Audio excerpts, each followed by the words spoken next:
Garcia em pé mirava e estalava as unhas. Fortunato na cadeira de balanço olhava para o teto. Maria Luísa, perto da janela, concluía um trabalho de agulha. Havia já 5 minutos que nenhum deles dizia nada. Tinham falado do dia, que estivera excelente.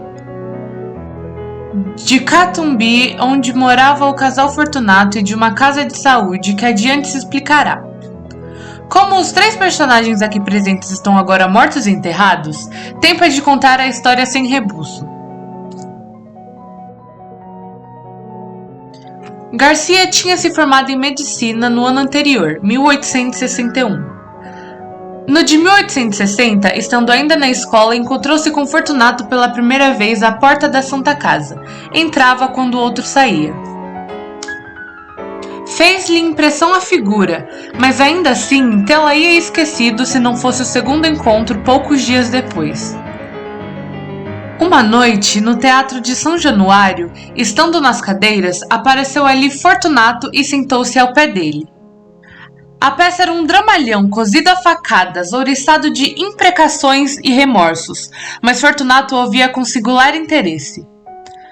Nos lances dolorosos, a atenção dele redobrava, os olhos iam avidamente de um personagem a outro, a tal ponto que o estudante suspeitou haver na peça reminiscências pessoais do vizinho. No fim do drama, veio uma farsa, mas Fortunato não esperou por ela e saiu. Garcia saiu atrás dele.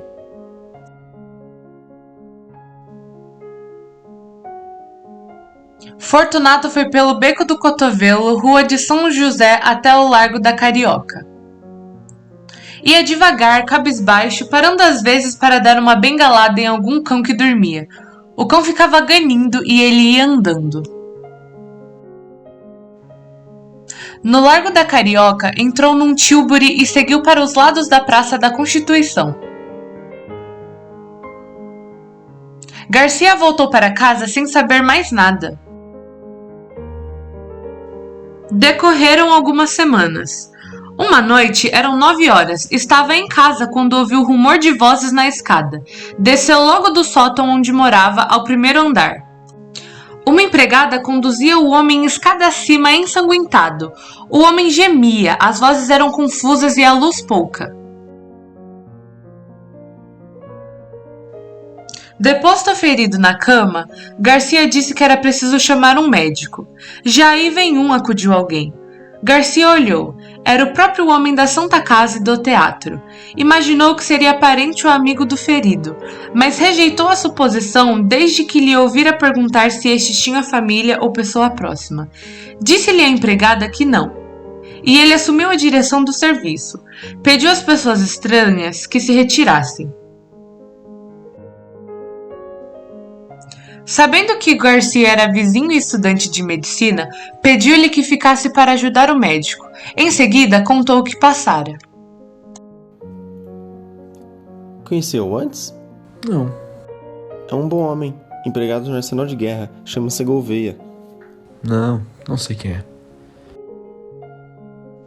Durante o curativo ajudado pelo estudante, Fortunato serviu de criado, segurando a bacia e os panos, sem perturbar nada, olhando friamente para o ferido que gemia muito.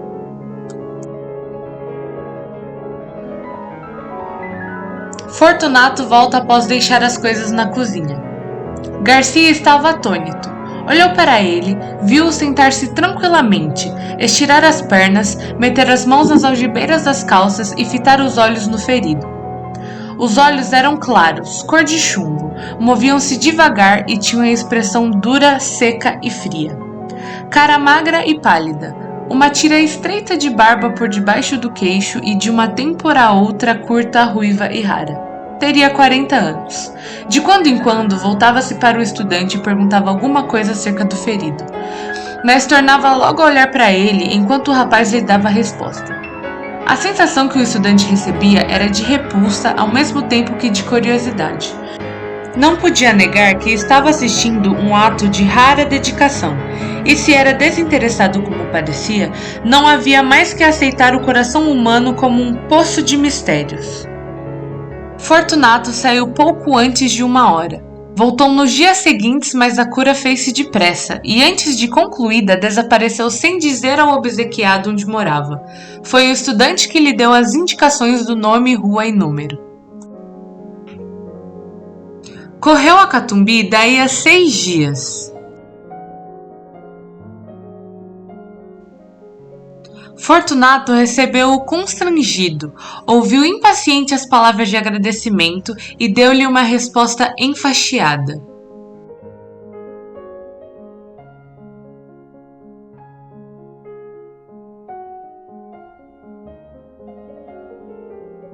Gouveia defronte dele, sentado e calado, alisava o chapéu com os dedos, levantando os olhos de quando em quando sem achar mais nada que dizer. No fim de 10 minutos, pediu licença para sair e saiu.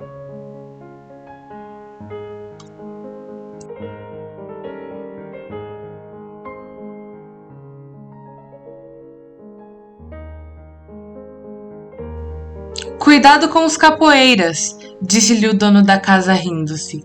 O pobre diabo saiu de lá mortificado, humilhado, mastigando a custo desdém, forcejando por esquecê-lo. Explicá-lo ou perdoá-lo, para que no coração só ficasse a memória do benefício.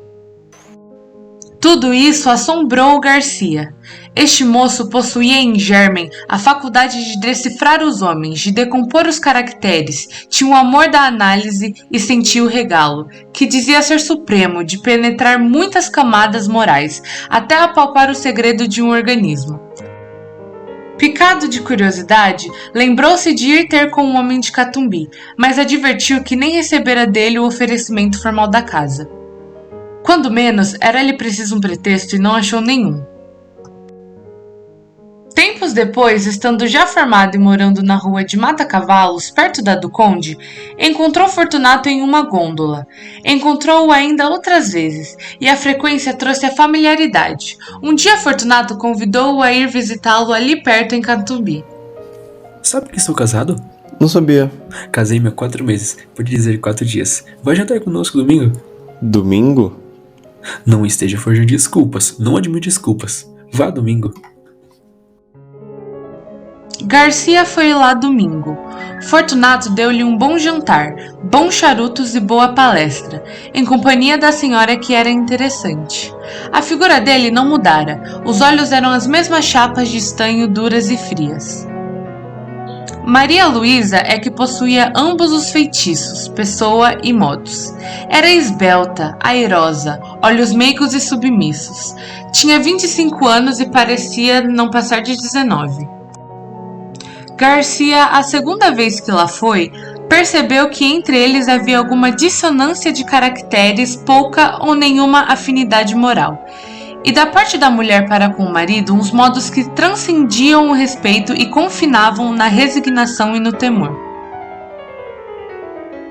Um dia, estando os três juntos, perguntou Garcia a Maria Luísa se tivera notícias das circunstâncias em que ele conhecera o marido. Contou o caso da rua de Dom Manuel. A moça ouviu espantada. Insensivelmente estendeu a mão e apertou o pulso ao marido, risonha e agradecida, como se acabasse de descobrir-lhe o coração. Fortunato sacudiu os ombros, mas não ouvia com indiferença. No fim, contou ele próprio a visita que o ferido lhe fez, com todos os pormenores da figura, dos gestos, das palavras atadas, dos silêncios, em suma, um estúrdio. E ria muito ao contá-la. Não era o riso da dobrez. A dobrez é evasiva e oblíqua. O riso dele era jovial e franco. Singular homem, pensou Garcia. Maria Luísa ficou desconsolada com a zombaria do marido, mas o médico restituiu-lhe a satisfação anterior, voltando a referir a dedicação deste e as suas raras qualidades de enfermeiro. Tão bom enfermeiro, concluiu ele, que se algum dia fundar uma casa de saúde, irei convidá-lo. Valeu? Valeu o quê?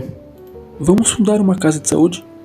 Não valeu nada. Estou brincando. Podia-se fazer alguma coisa, e para o senhor que conhece a clínica, acho que será bem bom. Tenho justamente uma casa que vai pagar, e serve. Garcia recusou nesse no dia seguinte, mas a ideia tinha se metido na cabeça ao outro e não foi possível recuar mais. Na verdade, era uma boa estreia para ele e podia vir a ser um bom negócio para ambos. Aceitou finalmente daí a dias e foi uma desilusão para Maria Luísa. Criatura nervosa e frágil, padecia só com a ideia de que o marido tivesse de viver em contato com enfermidades humanas, mas não ousou opor-se-lhe e curvou a cabeça. O plano fez-se e cumpriu-se depressa. Verdade é que Fortunato não curou de mais nada, nem então nem depois. Garcia pôde então observar que a dedicação ao ferido da rua Dom Manuel não era um caso fortuito, mas assentava na própria natureza deste homem. Via-o servir como nenhum dos flâmulos, não recuava diante de nada, não conhecia a moléstia aflitiva ou repelente, e estava sempre pronto para tudo, a qualquer hora do dia ou da noite.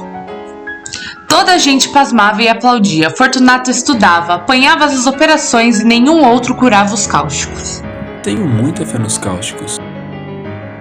A comunhão dos interesses apertou os laços da intimidade. Garcia tornou-se familiar na casa. Ali jantava quase todos os dias. Ali observava a pessoa e a vida de Maria Luísa, cuja solidão moral era evidente, e a solidão como que lhe duplicava o encanto. Garcia começou a sentir que alguma coisa o agitava quando ela aparecia, quando falava, quando trabalhava calada ao canto da janela ou tocava ao piano umas músicas tristes. Manso e manso entrou-lhe o amor no coração. Quando deu por ele, quis expeli-lo, para que entre ele e Fortunato não houvesse outro laço que o da amizade. Mas não pôde apenas trancá-lo.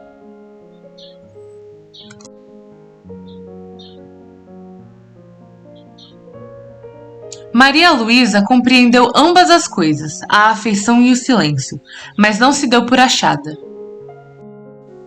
Fortunato metera-se a estudar anatomia e fisiologia e ocupava-se nas horas vagas em rasgar e envenenar cães e gatos. Como os guinchos dos animais atordoavam os doentes, mudou o laboratório para casa e a mulher, com pleição nervosa, teve de o sofrer. 2 dias depois, exatamente o dia que os vemos agora, Garcia foi lá jantar. Na sala disseram-lhe que Fortunato estava no gabinete. Ia chegando à porta no momento em que Maria Luísa saía aflita. Que é? O rato. Garcia lembrou-se que na véspera ouvira o Fortunato queixar-se de um rato, que lhe levara um papel importante, mas estava longe de esperar o que viu. Viu Fortunato sentado à mesa que havia no centro do gabinete. Entre o polegar e o índice da mão esquerda segurava um rato atado pela cauda. Na direita tinha uma tesoura. No momento em que o Garcia entrou, Fortunato cortava ao rato uma das patas. Em seguida, desceu o infeliz até a chama, rápido, para não matá-lo, e dispôs-se a fazer o mesmo até a última pata. Mate logo! Já vai! E com um sorriso único, reflexo de alma satisfeita, alguma coisa que traduzia a delícia íntima das sensações supremas. Garcia de fronte conseguia dominar a repugnância do espetáculo para fixar a cara do homem. Nem raiva, nem ódio, tão somente um vasto prazer, quieto e profundo. Fortunato aproveitou-o para cortar-lhe o focinho e pela última vez chegar a carne ao fogo. O médico mostrou-se enraivecido contra o animal, mas a cólera evidentemente era fingida. Castiga sem raiva, pensou o médico, pela necessidade de achar uma sensação de prazer que só a dor alheia lhe pode dar. É o segredo deste homem. Ela tossia, e não se passou muito tempo que a moléstia não tirasse a máscara. Era Tísica, velha dama insaciável que chupa a vida toda, até deixar um bagaço de ossos. Fortunato recebeu a notícia como um golpe. Amava deveras a mulher. A seu modo estava acostumado com ela, custava-lhe perdê-la. Não poupou esforços, médicos, remédios, ares, todos os recursos e todos os paliativos, mas foi tudo em vão. A doença era mortal. Garcia tinha-se chegado ao cadáver, levantara o lenço e contemplara por alguns instantes as feições defuntas. Depois, como se a morte espiritualizasse tudo, inclinou-se e beijou-a na testa. Foi nesse momento que Fortunato chegou à porta. Estacou assombrado. Não podia ser o beijo da amizade. Podia ser o epílogo de um livro adúltero. Não tinha ciúmes, note-se. A natureza compô-lo de maneira que lhe não deu ciúmes nem inveja, mas dera-lhe vaidade, que não é menos cativa ao ressentimento. Olhou assombrado, mordendo os beiços. Entretanto, Garcia inclinou-se ainda para beijar outra vez o cadáver, mas então não pôde mais. O beijo rebentou em soluços e os olhos não puderam conter as lágrimas, que vieram em borbotões, lágrimas de amor calado e irremediável desespero. Fortunato, à porta onde ficara, saboreou tranquilo essa explosão de dor moral, que foi longa, muito longa, deliciosamente longa.